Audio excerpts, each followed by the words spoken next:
Биз Нокаттын шаар деген бир статусу бар, бирок статусуна жараша шаар эмес. Бул Апсатар ажынын силифтери түздөн түз артына ушул эле сыйканага түшөт. Нокатты талкалап сатып жок кылгандар мамлекеттик ишкерби же мамлекеттик госслужащийби, жогорку кеңеш депутаты болмоктон башка болбойбу? Ассаламу алейкум. Кутман күн урматтуу мекендештер. Так маалымат анан Акбулак. Талант Акбулак YouTube каналынын көрөрмандары. Нокаттан ата журттан салам сиздерге баардыгыңыздарга. Көпчүлүк көрөрмандар миграцияда жүргөн, сырткы миграцияда жүргөндөр ушул канал, YouTube каналдын ээсинин суранычы боюнча атайын келип кечеки чыккан чипи боюнча, пожары боюнча чагылдырып бериңиз деп суранган атайын келип ушу бийиктиктен тартып чагылдырып бергенге аракет кылып атабыз. Анткени бардык жагынан полный базарга кайсыл тараптан кирбесин бардык жагын милициялар менен орогон. Ичкери рынок толугу менен жабык, эч кимди киргизбей атышат, айла жок. Ушу бийиктиктен күйгөн жерди көрсөткөнгө аракет кылалы деп. Нокаттагы эң чоң бийик зданиялардын биринен чагылдырып атабыз.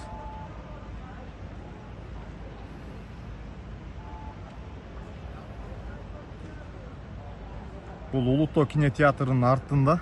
Ал жерде эт саткандардын, самсакана, чайкана, ашканалардын алды күйгөн, кыска эле жер күйгөн бирок. Пожарныйлар кире алган эмес, пожарный атайын коопсуздук каралган эмес. Пожарныйлар бул тараптан батыш тарабынан киргенге аракет кылышкан.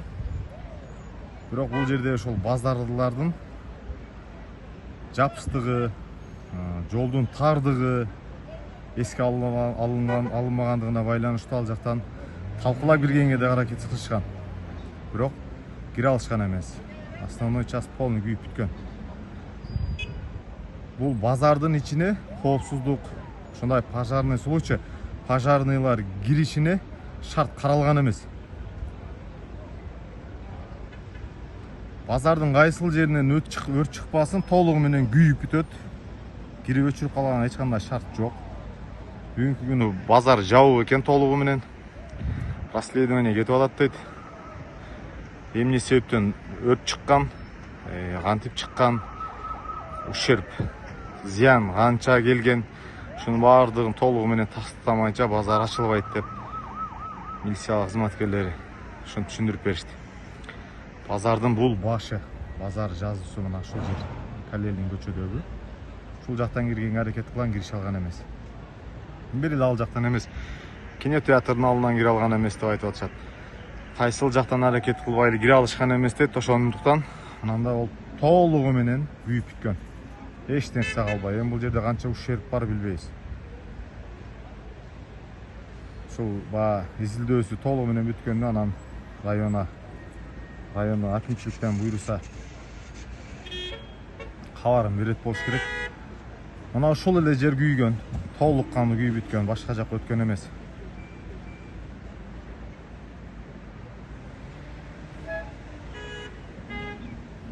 Ушундай урматтуу көрөрмандар, Талант Акбулак YouTube каналы, Так маалымат YouTube каналынын көрөрмандары, бийиктиктен мына Нокат шаары жалпыңыздарга салам айткыбыз келет. Жылыш жакшы. Круговойдун жандары тосулуп атат, тротуарлар бүтүп атат. Калелин көчө дагы толугу менен чисто элдик салым менен гана ремонт болуп атат. Ошондон улам Калелин көчөсү 20 күндөн ашып калды болуш керек жабык турганына. Чисто элдик салым, ишкерлердин гана өздөрүнүн салымы менен. Мен билишимче тротуарга деп 20 миңден чогултушту. Асфалтка деп азыр эми 40 миңден чогултуп атышабы ушунда. Мага ошол базарда ошол тарапта иштеген бир байке айтты. 20 миңден ушу тротуарга бердик. Добровольно добровольно өздөрүнүн каалоосу менен ошол жерди иреттеп алалы деп, ошол ишкерлер өздөрү мамлекетке салымыңыз болсун деп, биротоло эми ошол жерди асфальттап алалы деп 40 миңден чогултуп атышыптыр. Дагы отдельно. Буйруса, мен ойлойм дагы бир 20 күндөн кийин толук бүтүп ачылышы болсо керек. Тротуарлар анткени бүтүптүр. Сонун жасашыптыр. Элдик салым менен Нокаттагы ар тараптуу мындай өнүгүүгө көзгө көрүнүп эле калды. Ушул круговой турат. Мына ушул круговой. Ушул круговойдагы мамлекет тарабынан проект сызылган. Бул жерге урматтуу биздин генерал Канатбек Кыдыршаевич келип Ошто жыйын кылганда, мэрди чакырып мэрге суроо бергенде, мэр мындай бир мүмкүнчүлүк болбоду, толук кандуу түшүндүрүп, объяснение берип, ошол учурда мэр бул жерге сызылган проект ишке ашыруу үчүн айлана чөйрөсүнүн бүт баардыгын снос кылыш керек деп мэр айтканда, Канатбек Кыдыршаевич ал жерге сенин кудуретиң жетпейт, ал жерге мен өзүм барышым керек деп айткан жери бар. Ошол сыңары бул жерге чындыгында Канатбек Кыдыршаевич өзү келмейинче бул жердеги проект ишке ашпашына мен деле ынанып турам да. Баардыгы Нокат эли ынанып турат. Бул жерге асма көпүрө түшүш керек, круговой, Оштогудай сонун заманба. Аны ишке ашыруу үчүн ушул круговойдун чети бүт снос болуп тазаланып чоңоюш керек.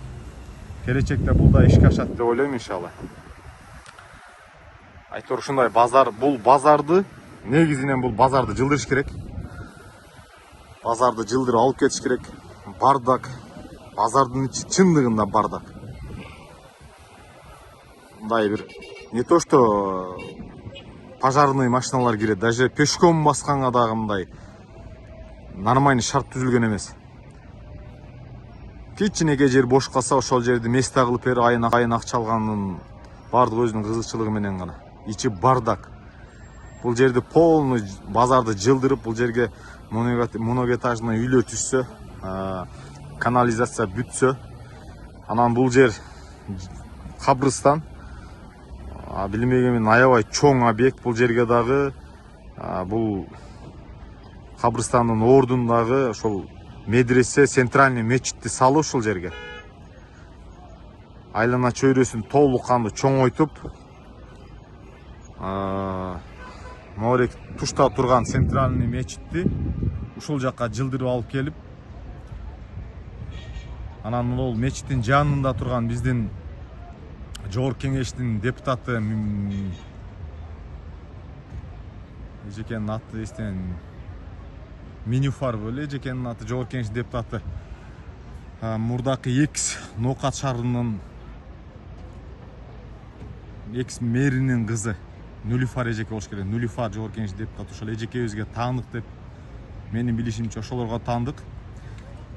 Мыйзам талаасында бүгүнкү күнү иш сотко берилген дейт. Соттун чечими чыккан, снос болуш керек дейт, бирок снос болбой келет ушул учурга чейин. Анткени бул ушул Нокат сейлканасынын үстүнө салынган.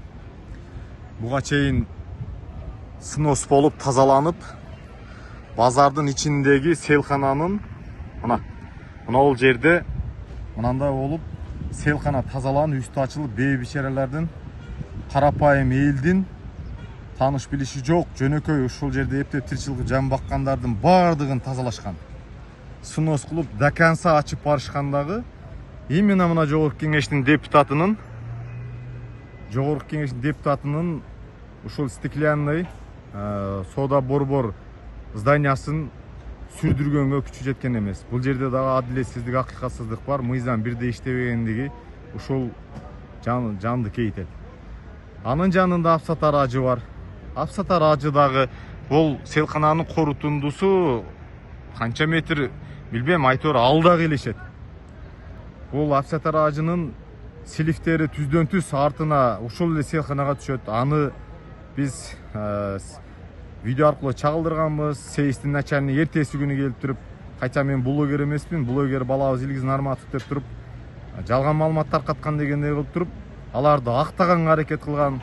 Оозун жакшы эле майлаганбыз сейистин начальнигин. Бир эле сейистин начальниги эмес, буга жалпы атка минерлер көпчүлүгү кызыктарбы, оозу майдаланганбы? Бул жерде толук кандуу жаптырганга основалар бар, далилдер бар. Ошого карабай бүгүнкү күнү бул жерде офицер ажыда иштеп келет. Силифтери түздөн түз селканага түшөт. Буга сабыр кылып жашап келаткан ноокат элине да таң каласың. Ошол силифтердин түздөн түз 3 силиф дарыяга түшкөнүн далилди алып чыксак дагы, бул суу арал, наркы аралдан кийин кайсыл бир эсе алуучу жайлары бар, жакшы бир айыл бар. Ал ошодон ары Арабанга карай кетет. Ошол жактын тургундары деле келип арыз жазып бул жакты жаптыртып койсо болмок. Бирок артында крышалары көппү, ким билет, ушул кезге чейин жабылбай эле иштеп келатат. Ушундай кыскасы. Буюрса эми үмүт кылабыз, мыйзам бардыгыбызга бирдей. Соттун чечими чыктыбы, чыкпадыбы билбейм. Соттун чечими чыгып, бардыгынын бул жашоодо Кыргызстандын мыйзамына бардыгыбыз бирдей баш ийип, мыйзам баарыбызга бирдей болуп, адилеттүүлүк менен колунда бары да, колунда жогу да, бай кедейи дагы, мамлекеттик ишкерби же мамлекеттик госслужащийби, жогорку кеңеш депутаты болмоктон башка болбойбу, бардыгына мыйзам бирдей болуп, адилеттүүлүк менен бардыгы сынос болот деген үмүттөбүз. Бул базардагы жылат деген үмүттөбүз. Базар биздин Ноокаттын шаар деген бир статусу эле бар, бирок статусуна жараша шаар эмес. Калктын саны дагы жетпейт. Объем, территориальный объему дагы мындай шахматный виде да. 10-15 метрден кийин эле бир айлык өкмөткө карап кетет, андан кийин шаарга карат, андан кийин дагы бир айлык өкмөткө карап кетет. Айтор шаар эле аты болбосо, шаарга толук кандуу мындай жооп бере албайт да Ноокат шаары. Эми буга биздин урматтуу мына Ош мэрин окшогон бир чечкиндүү адамдарга бара ала турган, иштин көзүн биле турган, өзүнө самоуверенный бир аким, мэр, ушул чиновниктер келсе гана оңолот деген үмүттөбүз. Болбосо оңолуу да эмес. 25 жыл бир айлык өкмөттү башкарган, ушул Ноокаттын жерлерин сатып жок кылган Эргешали, фамилиясы кандай эле бул инсандын? Шаназаров Эргешали, ошого окшогон крокодилдер бар, Ноокаттын байлары.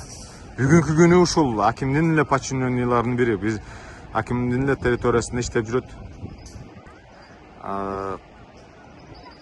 Этникалык кыргыздардын коомдук жетекчиси болуп иштеп келатат. Бул инсан боюнча Facebook'ка мен пост калтырганмын. Бул инсандын атынан 702 кишинин наразычылыгы бар. 2 киши до конца барабыз деп, мыйзам талаасында чара көрүлсүн деп бир жума болду КМКга. Мен өзүм чогуу барып күбө болдум. Арыз тапшырылды. Акырындык менен адилеттүүлүк орун алат. Жемкорлор, мына өзүнүн кызыкчылыгын элдин кызыкчылыгынан бийик койгондор, Ноокатты талкалап сатып жок кылгандар өзүнүн жазасын алып, кусуш керек болсо кусат деген үмүттөбүз иншалла. Камала турган болсо камалат деген үмүттөбүз. Буйруса алдыгы зданиядагы мамлекетке өтүп толугу менен бул дагы бүтөт деген ойдобуз. Мен туруп бийиктикте тартып аткан зданияда бүтүп атат. Бул жер дагы бүтүп, элибизге жакшы бир торговый центрлер, фитнес клубтар, жакшы бир үй бүлөлүк эс алуучу жайлар ачылат деген үмүттөбүз. Буюрса Ноокат акырындык менен өсүп атат. Алам өнүгүү борбору, менин билишимче алам өнүгүү борбору мына ушул здание болуш керек. Бул дагы бүтпөй тура, бул дагы бүтүп, бул китепкана.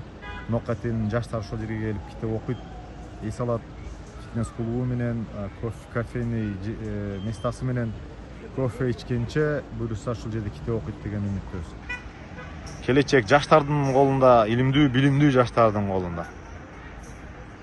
Колдон келишинче ар тараптуу ушул Ноокат эли, Ноокаттын өнүгүшүнө салым кошуп, Кыргызстан өнүгүскөн мамлекеттин катарына кошуна себепкер бололу. Эки дос хоть и карызга батып атсак дагы, бирок ошого жараша результат налицо. Кыргызстан өнүп өсүп атат, дүйнө эсептеше баштады, дүйнөдөн инвесторлор келе баштады. Завод, фабрикалар акырындык менен ачылып баштады. Жакында мына Кызылкияда бир заводдун ачылышы болду. окшогон завод фабрикалар ачылып, Кыргызстанда иш орундары көбөйсө, миграция агымы дагы токтойт иншалла. Өзүбүздүн элде жан багып, үй бүлө бакканга эмне жетсин? Өзүнүн Россияда мигранттардын балдарын окутпай атат, өздөрүн кордоп атат. Мен ойлойм, мигрант агымы да токтоп, өз эл, өз жерибизде иштеп, жан багып, балдар ушул жерде окуп чокутуп, иншалла Кыргызстандагы өнү өсүп, бизге мигрант келе турган, мигранттар бизге келип иштей турган учур дагы келет. Аман туруңуздар, ассаламу алейкум.